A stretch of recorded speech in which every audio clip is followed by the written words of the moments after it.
Good evening friends. आज है Sunday और कल की तैयारी के लिए आप सभी का स्वागत है।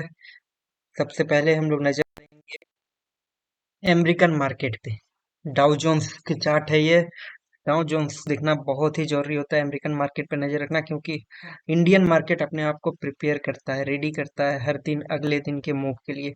तो डाउ जोन्स में जो एक्सपेक्टेशन है अगले वीक के लिए वो है बहुत ही पॉजिटिव। ये पैटर्न आपको दिख रहा है, इसमें दो दो ग्रीन कैंडल से पहले जो ये थर्ड है यहाँ पे, ये जो बिना किसी वॉल्यूम का, बिना किसी बॉडी का जो पैटर्न बनाया, ये बहुत ही बुलिश होता है। और मैं यहाँ से एक्सपेक्ट कर रहा हूँ ये एक या दो दिन में यहाँ से एक पैटर्न बनाएगा, एक और ग्रीन और एक और ग्रीन, एक या दो दिन में मार्केट 34,200 के लेवल तक चला जाएगा। ये डाउजेंस की मैं बात कर रहा हूँ, और डाउजेंस के लिए इंडियन मार्केट खुद को हमेशा रेडी रखता है, जैसा मैं बता रहा हूँ। तो उसके लिए निफ्टी पे आ जाते हैं अब हम लोग। निफ्टी पे भी पॉजिटिव रहेगा। निफ्टी का चार्ट जैसे मैंने आप लोगों को वीकली में भी बताया था कि मैं सबसे पहले 17,700 का लेवल एक्सपेक्ट कर रहा हूँ, और उसके बाद 17,800 तक का लेवल मैं बहुत जल्द एक्सपेक्ट कर रहा हूँ। अगर कोई नेगेटिव न्यूज़ नहीं आता है तो सबसे पहले इसके अलावा बैंक निफ्टी पे अगर नजर डालें तो बैंक निफ्टी पे 41,800, 41,600 सबसे पहला, उसके बाद 41,800 और 42,000, 42,000 ब्रेक करते ही 42,800 तक मार्केट बहुत ही तेजी से जाएगा। लेकिन 42,800 भी दूर है। 41,600, 41,800 और 42,000 तक मैं बैंक निफ्टी पे थोड़ा ज्यादा बुलिश हूँ, जैसा मैंने बताया था आप लोगों को अपने एनालिसिस में, वीकली एनालिसिस में। आई होप आप लोगों ने देखा होगा, अगर नहीं देखा है तो उसको देखिए। इसके अलावा मैं किन स्टॉक्स पे नजर रखना है बैंक निफ्टी में, ये मैं आप लोगों को बताता हूँ।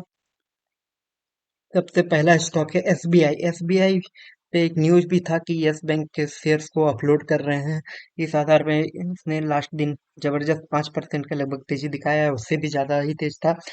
इसमें पैटर्न अभी नजर आ रहा है कि ये 580 तक का लेवल, 578 580 तक का लेवल कम से कम, और उसके बाद 600 तक का टारगेट ये टच कर सकता है अगर ये तेजी जारी रहा। इस बैंकिंग सेक्टर का चार्ट भी पॉजिटिव नजर आ रहा है, जैसा मैंने बताया। तो इस आधार पे एसबीआई ही इसमें लीडर हो सकता है सबसे पहले, क्योंकि एसबीआई का चार्ट सबसे स्ट्रॉन्ग नजर आ रहा है मुझे। तो इस पे एक पैटर्न भी है जिस पे रेजिस्टेंस ले सकता है, जो मैं आप लोगों को ड्रॉ करके दिखा देता हूँ एक बार। ये एक ट्रेंड लाइन है, इस लेवल तक मार्केट एक बार जा सकता है, कम से कम यहाँ तक का टारगेट रख सकते हैं। तो ये टारगेट बनता है 578 580 का, इसको सही से मिला लेना है। तो वही मैच करेगा, जैसा मैंने बताया 578 580 का टारगेट आने वाले एक दो दिन में देखने को मिल सकता है। एसबीआई पे नजर रखें, उसके लिए इस पे सबसे पहले इसको 565 का एक रेजिस्टेंस लास्ट डे का हाई को तोड़ना होगा। ये 565 में 565 ब्रेक करते ही 580 तक का टारगेट इसमें मिल सकता है। 578 580 का टारगेट, तो ये मैं एजुकेशनल पर्पज से बता रहा हूँ, उस पर नजर रखें और इससे सीखें। और एसबीआई अगर लीड करेगा तो बैंकिंग सेक्टर, निफ्टी बैंक में भी एक तेजी देखने को मिलेगा। तो दोनों चार्ट मिलकर यही बता रहा है कि मार्केट में स्पेशली बैंकिंग सेक्टर में एक जबरदस्त तेजी देखने को मिल सकता है। और इसको सपोर्ट करने के लिए जो अगला स्टॉक मुझे नजर आ रहा है बैंकिंग सेक्टर में, वो है आईसीआईसीआई बैंक। आईसीआईसीआई बैंक ने इस पैटर्न के ऊपर क्लोजिंग दिया है, और जैसे ही ये 570 72 के ऊपर निकलेगा अगला दिन, तो इसमें एक तेजी 500 कह रहा हूँ, 870 72 के ऊपर निकलते ही 880 तक और 890 तक का तेजी देखने को मिलेगा। तो एसबीआई, जैसे मैंने कहा, मुझे लगता है कि वो लीड करेगा, और आईसीआईसीआई बैंक सेकंड लीडर हो सकता है या सपोर्टर हो सकता है। हालांकि एसबीआई 5% भाग चुका है, तो अभी आईसीआईसीआई बैंक में अगला दिन तेजी मैं एक्सपेक्ट कर रहा हूँ। आईसीआईसीआई बैंक पे नजर रखिए, जैसा मैंने एक दिन बताया भी था, मैंने इस पे ट्रेड भी लिया था और लगभग 5,000 रुपया बुक किया था लास्ट फ्राइडे। तो इस पे मैं अभी और भी बुलिश हूँ। तो आईसीआईसीआई बैंक के इस पैटर्न पे नजर रखिए और देखिए क्या होता है। इसके अलावा मैं एक सेक्टर और आप लोगों से डिस्कस कर रहा था, वो है मेटल। मेटल सेक्टर में मैं बुलिश हूँ। मेटल सेक्टर में मैं कम से कम इस लेवल तक एटलीस्ट, मैंने उस दिन कहा था कि 3% 4% तेज होगा, और एग्जैक्टली 3-4% ही मेटल सेक्टर तेज हुआ था। इसके अलावा मैं इस पे अभी भी 3-4% और तेजी का कम से कम एक्सपेक्टेशंस रख रहा हूँ। तो निफ्टी को हमेशा याद रखिए कि क्या बोलते हैं, कोई भी सेक्टर निफ्टी को लीड करने के लिए बड़े सेक्टर्स लाइक मेटल, आईटी और ऑटो, ये तीन बड़े सेक्टर्स हैं। इसके अलावा एफएमसीजी भी एक बड़ा सेक्टर है, इसको चलना होता है। तो अभी निफ्टी में में जैसा चार्ट पैटर्न बन रहा है, निफ्टी तेज दिख रहा है, तो इसको इसको सपोर्ट करने के लिए जो सेक्टर नजर आ रहा है मुझे सबसे आगे, वो है मेटल। मेटल होगा जो तेज दिखेगा। इसके अलावा एनर्जी सेक्टर, रिलायंस वगैरह भी तेज दिख रहा है, उस पर भी नजर रखिएगा। परंतु मेटल में मुझे सबसे आगे तेजी दिख रहा है। मेटल में जो स्टॉक्स मुझे नजर आ रहा है वो है, सबसे पहले मैं जो बात करता हूँ वो है कोल। ये है कोल इंडिया का चार्ट। कोल इंडिया मुझे अच्छा लग रहा है, परंतु बहुत बुलिश नहीं हूँ मैं कोल इंडिया को लेकर। और वन डे पैटर्न में आपको शायद ज्यादा समझ नहीं आ रहा होगा। कभी कभी चार्ट के अंदर जाना बहुत जरूरी होता है। इसको समझने के लिए मैं 1 आवर कैंडल लगाता हूँ। इस पैटर्न को तब समझ में आएगा। ये जो है, इसकी मैं बात कर रहा हूँ, मैं क्यों थोड़ा बुलिश हूँ और मुझे लगता है कि इसमें एक बार फिर से ब्रेकआउट हो सकता है।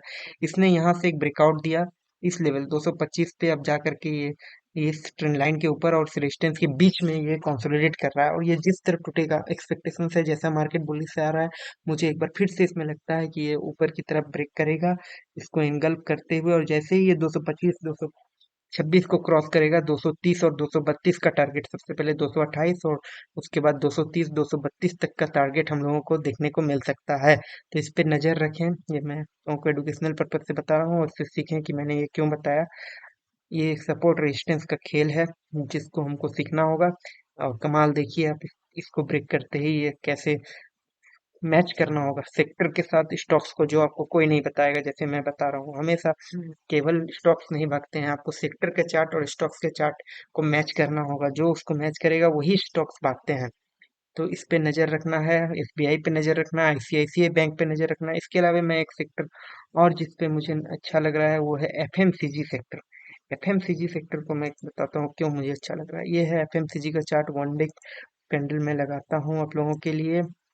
एफएमसीजी एक ट्रेंड लाइन को ब्रेक करता हुआ नजर आ रहा है। एफएमसीजी का एक ट्रेंड लाइन कहा जा सकता है कि ये है, ये एक ट्रेंड लाइन था एफएमसीजी का, जिसके ऊपर ये जाते ही इस पे एक बार तेजी आ सकता है। ये भी उसी तरह सपोर्ट रेजिस्टेंस और ट्रेंड लाइन डबल, जब तक दो चीजें आपको ये ना बताए तब तक इस पे किसी भी चीज पे बुलिश नहीं होना है। ये इसके मैं बात कर रहा हूँ इस जगह पर देखिए। ये अब मैं बना इसको, जैसे ही ये एक मेरा ब्रेक लाइन हमेशा रेजिस्टेंस सपोर्ट होता है और मेरा रेड लाइन हमेशा ट्रेंड लाइन होता है। ये इसको जैसे ही ब्रेक करेगा इस रेड लाइन के ऊपर, और साथ में ब्लैक लाइन दोनों एक जगह आ चुका है, इसको ब्रेक करते एक बार एफएमसीजी सेक्टर में भी तेजी देखने को मिल सकता है। तो इस पे नजर रखें। तो एफएमसीजी सेक्टर में मैं किस स्टॉक की बात कर रहा हूँ जो इस सेक्टर को मैच करता है, इसके चार्ट को, वो स्टॉक्स है आईटीसी। अब आईटीसी के पैटर्न पे नजर डालिए, क्या जबरदस्त पैटर्न बन रहा है ये पैटर्न देख रहे हैं। इसको जैसे ही ब्रेकआउट करेगा आईटीसी में, एक बार फिर से तेजी देखने को मिल सकता है। तो आईटीसी पे नजर रखना है। 388 390 का लेवल ब्रेक करते ही 400 तक का तेजी।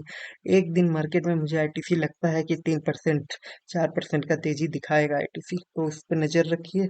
आईटीसी पे इस पैटर्न पे देखिए, ये 1 आवर में लगाऊंगा तो आपको समझ में आएगा। एक लंबा समय इसने इस जगह पे, इस जोन पे बिता लिया है। तो इसको जैसे ही ब्रेक करेगा, और मैं पॉजिटिव क्यों हूँ, क्योंकि इसने एक बार इसको ब्रेक कर चुका है, अर्थात ये वीक हो चुका है ऊपर की तरफ। तो ये ऐसा ही होता है जब मार्केट एक बार ब्रेक करते ही रिटर्न आता है और फिर दोबारा इसको पूरा एंगल्फ करता हुआ जैसे निकल जाएगा, तो ये ऊपर ही चला जाएगा, क्योंकि एक बार वीक हो चुका है। आपको ये सब अधिक जानकारी के लिए मैं धीरे धीरे वीडियो बनाना स्टार्ट करूंगा। सपोर्ट रेजिस्टेंस क्या होता है, पैटर्न को कैसे ब्रेक करता है। तो अगर आप लोगों को लाइक करें, सब्सक्राइब करें अच्छा लगे तो। और मार्केट में कल नजर रखें ये सब स्टॉक्स पे, आईटीसी, कोल इंडिया, एसबीआई, आईसीआईसीआई बैंक। इसके अलावा मैं एक स्टॉक्स की बात कर रहा था जो मैंने बताया था और उसने अपना टारगेट, पहला टारगेट अचीव किया था। वो है रियलिटी सेक्टर से डीएलएफ। ये है रियलिटी का, मैंने कहा था कि इस लेवल तक मार्केट जाएगा, यहाँ तक गया। और डीएलएफ में मैंने 360 62 का टारगेट दिया था और उसने टच भी किया था। तो रियलिटी का स्टॉक्स सेक्टर को पहले देखते हैं, फिर मैं डीएलएफ की बात करूंगा। ये है पैटर्न। जैसे ही ये इसको फिर से दोबारा जैसे 415 16 को इंगल्फ करेगा, इस 1 आवर कैंडल मैंने दिखाया है, जैसे भी करे ये 415 16 के टारगेट को करेगा, उसके बाद डीएलएफ पे नजर रखना है, क्योंकि डीएलएफ ही होगा जो इसको 416 से 430 तक लेकर जाएगा। डीएलएफ के स्टॉक से ये है डीएलएफ का चार्ट। डीएलएफ जैसे ही इस लेवल को दोबारा ब्रेक करेगा, पिछला दिन मैंने कहा था कि ये 360 62 टच करेगा और इसका हाई है 362.30। तो ये जैसे ही वनडे लगाता हूँ मैं, ये जैसे ही इस लेवल को क्रॉस करेगा 362 365 पर का मेरा सेकंड टारगेट था, और मुझे लगता है ये कल 365 64 दिखाने को मिलेगा। और जैसे ही इसको ब्रेक करेगा, और वहां पे जैसे मैंने कहा रियलिटी के सेक्टर पे पहले नजर रखना है हम लोगों को। सेक्टर जैसे ही ब्रेकआउट करेगा, उसके बाद इस पे ब्रेकआउट आते ही ये इसको लीड करके ले जाएगा 370 380 तक का पहला टारगेट मैं रख रहा हूँ। और ये बहुत ही जल्दी देखने को मिल सकता है। तो इन सब स्टॉक्स पे नजर रखिए, और भी जानकारी के लिए इस चैनल को लाइक करें, सब्सक्राइब करें, ताकि मैं आगे आप लोगों के लिए सपोर्ट रेजिस्टेंस पे वीडियो बनाऊं, और इस पे कैसे सेक्टर को मैच करके स्टॉक्स को पिक किया जाता है, ये दोनों का मैचिंग होना बहुत ही जरूरी है, जो आज तक आपको किसी चैनल ने कभी नहीं बताया होगा। तो ये इसके जानकारी के लिए आप पहले हमारे चैनल को देखें, और आपको लगे कि सही लगे तो उसको लाइक और सब्सक्राइब करें, और फिर मैं इस पे वीडियो बनाऊंगा और आप लोगों को सिखाऊंगा कि कैसे सेक्टर मैचिंग होता है। सेक्टर मैच बहुत जरूरी है, वरना आप कभी पैसा नहीं कमा पाएंगे। हम लोग स्टॉक्स अच्छा चुनते हैं, वो जाकर अटक जाता है। उसका पैटर्न अच्छा होता है पर वो परफॉर्म नहीं करता है, ऐसा हम लोगों के साथ होता है।